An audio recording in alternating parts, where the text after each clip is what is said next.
We are back for the first time because we ain't never left. No It's way. Big Roar and Dan the Man. that's right. We coming to you live from our new podcast. Hey, I forgot. I was trying to think of it too. I'm like, what are you saying? This brother, come on, brother. This is called the OG Den. What do we do in the OG Den, man? We just keep it real. Keep it real, Chop man. it up.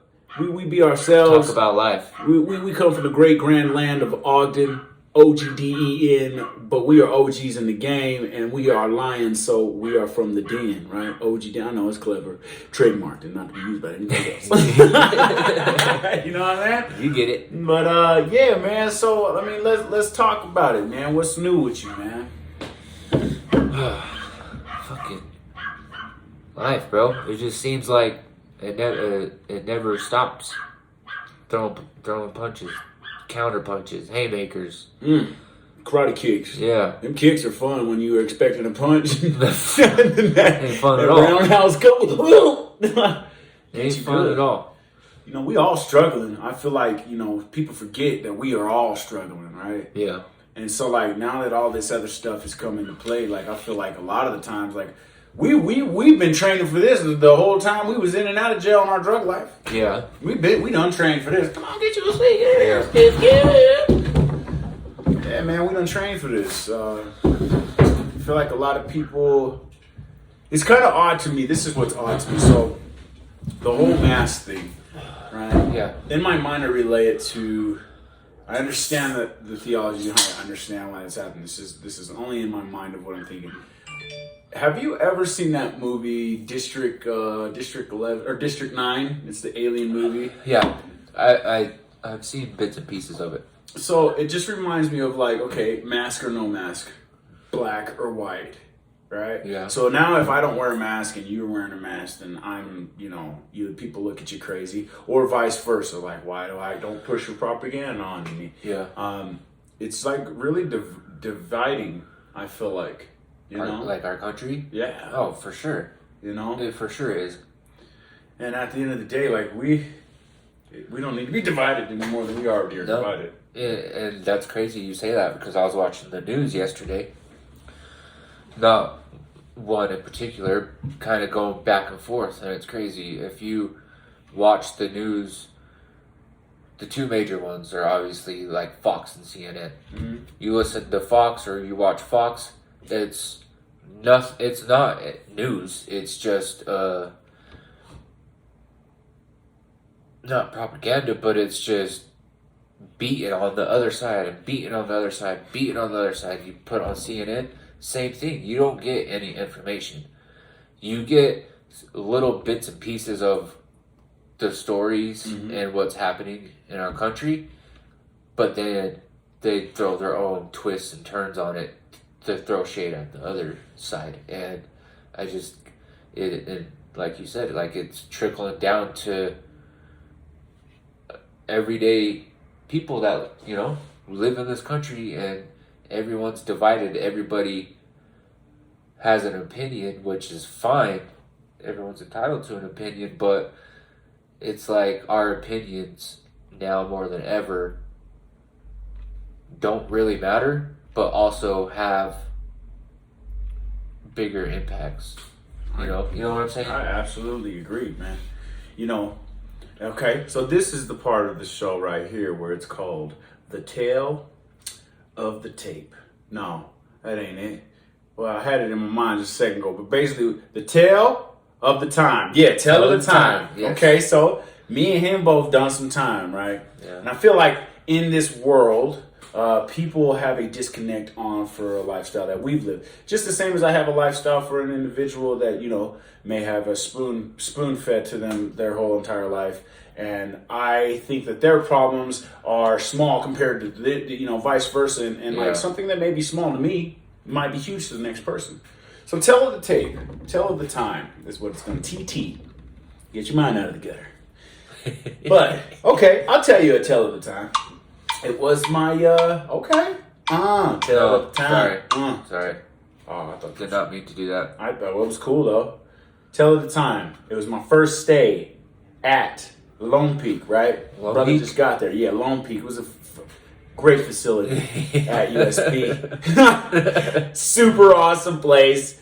Met a lot of great individuals there, and I actually did, but it was my first day. Finally got there, arrived from Gunnison, had enjoyed that stay out there so much, and I was in the bathroom, right, showering, and so this is, I guess, this falls under the mask thing we were talking about. Yeah. The seen and unseen. So now I am required to not see things that I see. It's the same as all the stuff put on the internet. It's the same as murders on the internet. It's the same as all the hatred. It's put there now, so now you should be used to it, but see what you're not seeing. Yeah. I was sitting in the bathroom, brother was trying to get his line up, right? And two individuals was arguing, right? Yeah. But I had the mirror, so now you ain't never just supposed to like turn and watch something happening because you don't want to be the one that like you seen it. I see nothing. I hear nothing. Eyeballs, what are those? Yeah. I don't even own those. Yeah. I need to go to medical. I lost them. I'm lost too. That's why I'm here. Yeah. And so they're arguing, blah, blah, blah, blah, blah, blah. And I was in there, I was like, yeah, I can't leave, can't leave. Just act like you're shaving. I'm just watching. I'd have been shaving the same line for 15 minutes. Yeah. And then it happened. Instant justice. Dude, look, he went like this, like right in, he twisted back. Get back here. And he punched.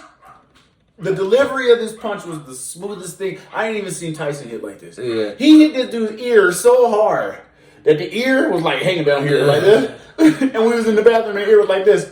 And as soon as he hit the dude, the guy was like, "Ow!" My ear, and I was like, "Ah!" And so I was like, he punched his ear off, G. Damn. Punched his ear off. But this is how it works. So the instant justice. We all had to clean up the blood, put the ear back on, and attempt to super glue it so when they walk through for count, none of us got in trouble. Here? Present. I'm sorry, I can't hear all this here. Sorry, got an earache. So that's my tale of the time for something seen that we see. I believe that like we have gift.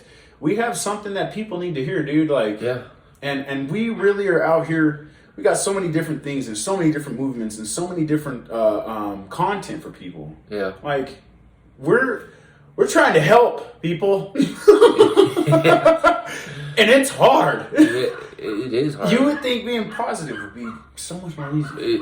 You would think that it would attract more people to hear what we have to say and what our messages that we're trying to get out. But if it's not negative, if it's not instant gratification, all those things, then people aren't really that much invested into it, and it's sad. It is sad. You brought up when you was in Lone Peak. When I was in what's it called? The big house. The Slammer. College. No, the down at the prison. A West.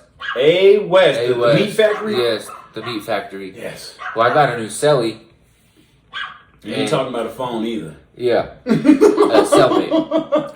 Prison lingo is a celly. It was a celly. So I got a new celly, and we was on, I think, the 4th tier. And he was an old dude. Like, he was old. I don't know how old, but he was old. And my neighbor, as soon as he got there, started asking him, what you in here for, this and that, and giving him the whole rundown.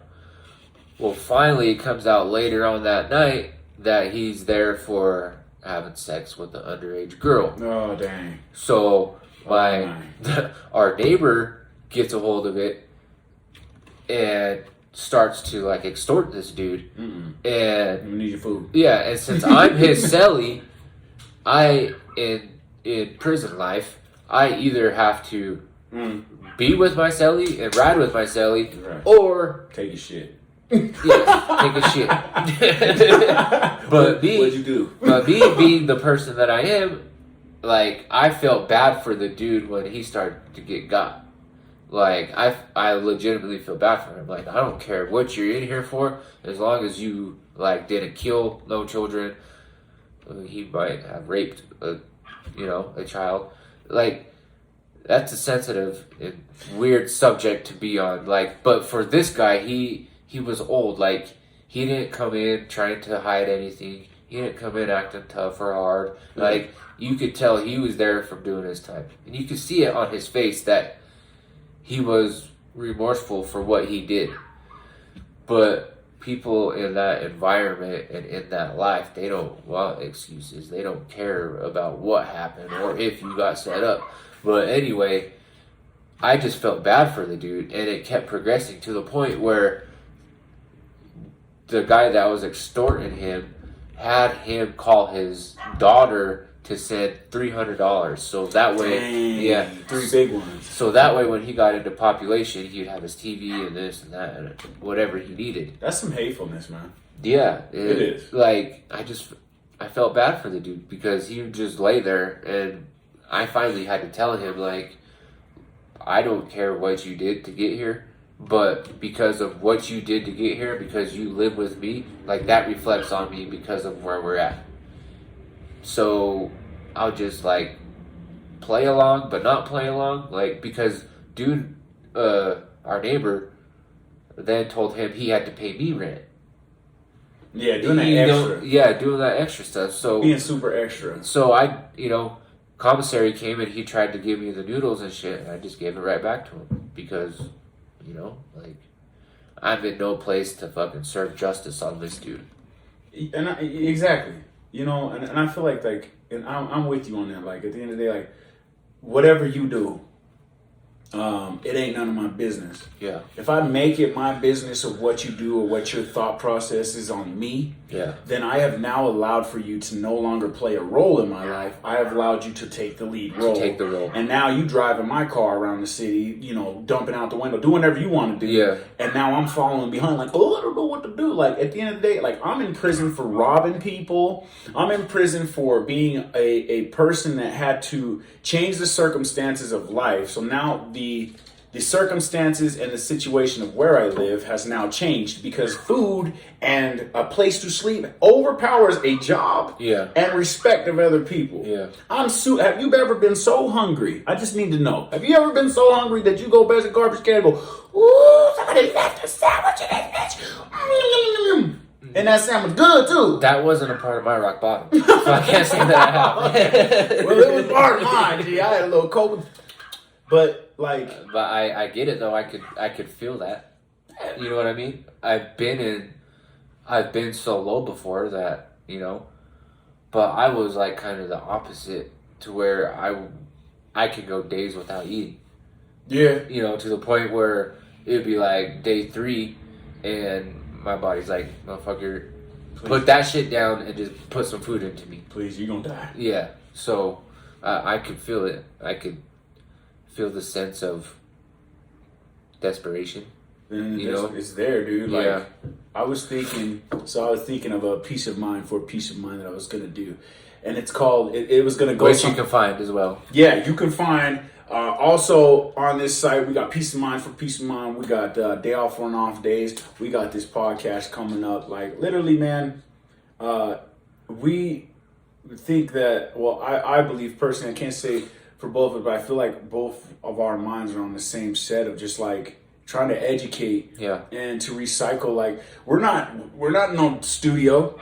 I know I don't have a magnificent paying job, but I have a job. Yeah.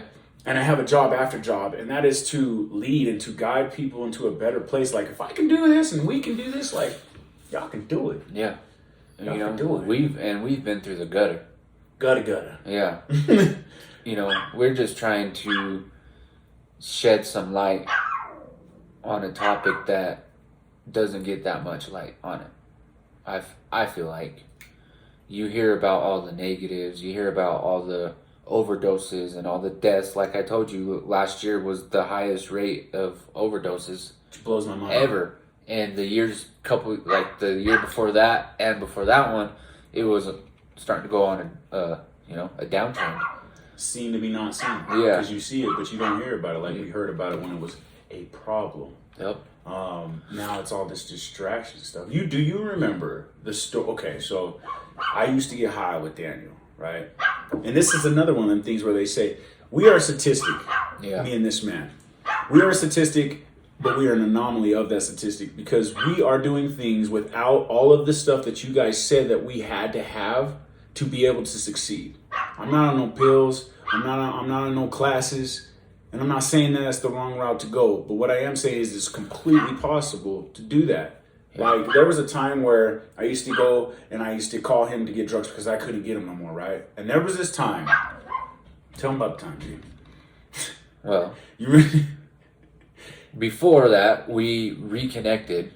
Bam. We both were in separate halfway houses. Ended up working at the same job.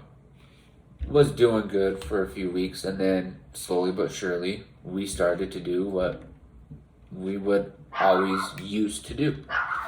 And so one day, I'm on the run because I ran from my halfway house that I was at, and Mr. Big Cat over here wasn't feeling too well, and so I helped him out, and he came and got me. We went and got what we needed.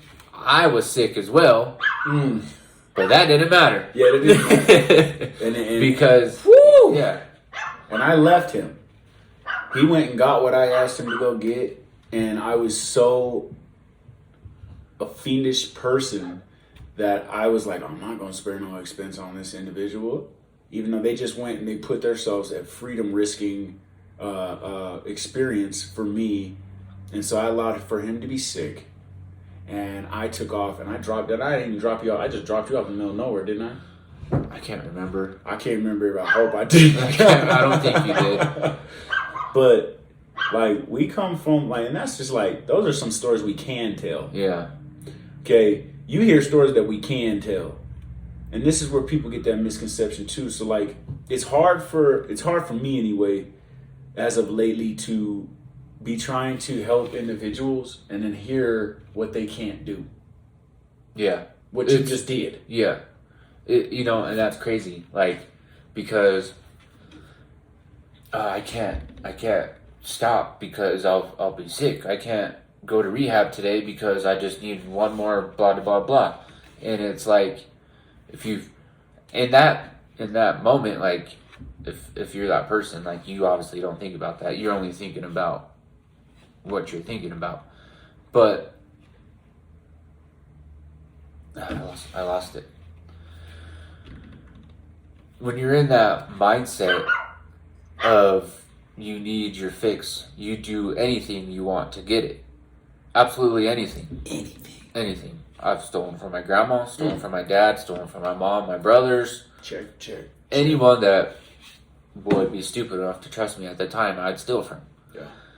But when it's time to grow up and come back to reality and live, like,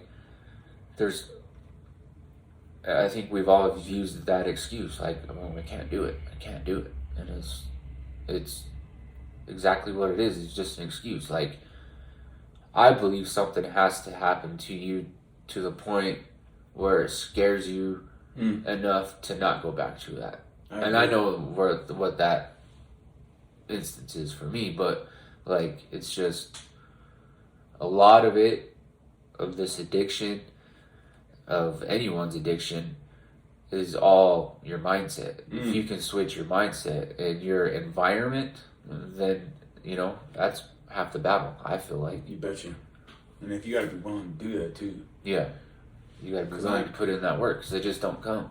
I know having conversations with your heart and asking why the lungs don't work on it anymore because it's so dang hard to breathe, and you don't want to get up and you have this anxiety from the moment you wake up, even if you do have drugs. Yeah. And you wake up and you don't see no light in the end, and you don't see how you're going to get out of it. So the best thing that you think of in your mind is like, I just want to escape. I just got to get away. And the deeper and deeper you go,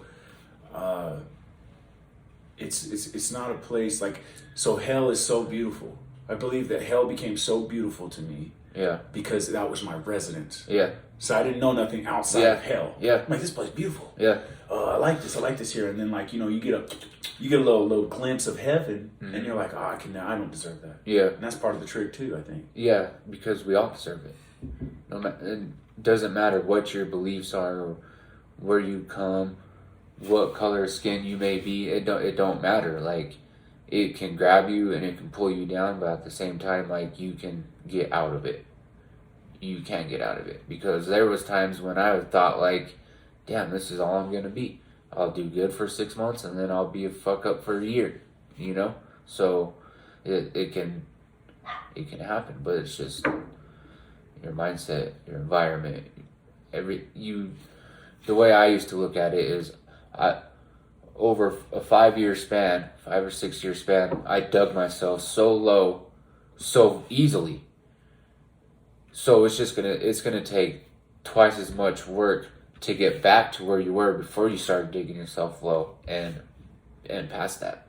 You bet. And when you start digging out and you get where you can finally breathe, everything that you had past due notice on that's negative is gonna come knocking at your door. All of it. And just when you think you got done with that, knock, Bam. knock. I'm back again. And it's gonna keep beating you and beating you and beating you until finally you knock them all out and you're like, now what? Now there's new things. My life gets to be created from where I want to go now, but it's not gonna let you go easy. Mm-mm. Oh, it wants you.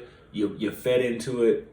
That poor me. I can't. Like those. That's you. You created that. Everything is your fault. Even if it's not, it's your fault. Yeah. You created that hell. It's not because your dad, or it's not because you were molested, or it's not because because I've been molested too. I got so many different things. Like people come at me and I'm like I've been there, you know, and so I never looked at those things like as something to stop me. Yeah. And I believe that I went through those things. So for this very moment right now, like we ain't supposed to be here. I know. All right, man. Let's give him the letter of the day. We'll give him a letter of the day. What's the letter of the day today? Let's go with H. All right. Letter of the day is H. My letter of the day is my word of the day for the letter of the day. Say heavenly. Heavenly. That's nice. So we'll leave you with that. This has been great. This has been good. This has been good. This really has This went better than I was expecting. It really did. I was just thinking wow, I feel a little bit lighter there. This really helps. Yeah, so thank you guys. Yes. Even if you didn't listen all the way through, if you like it, give us a like. Subscribe. Subscribe, please. right? So how we do that thing? Right here. Right here. Right there. Okay, subscribe there. You know what? You don't have to subscribe. No. You don't have to like it. Just watch it. Do with it what you like. All right. Hey, man, this is OG Dan. This is Big Roar and Dan the Man. that's right, baby. We got it. Hey, thank you. We're out.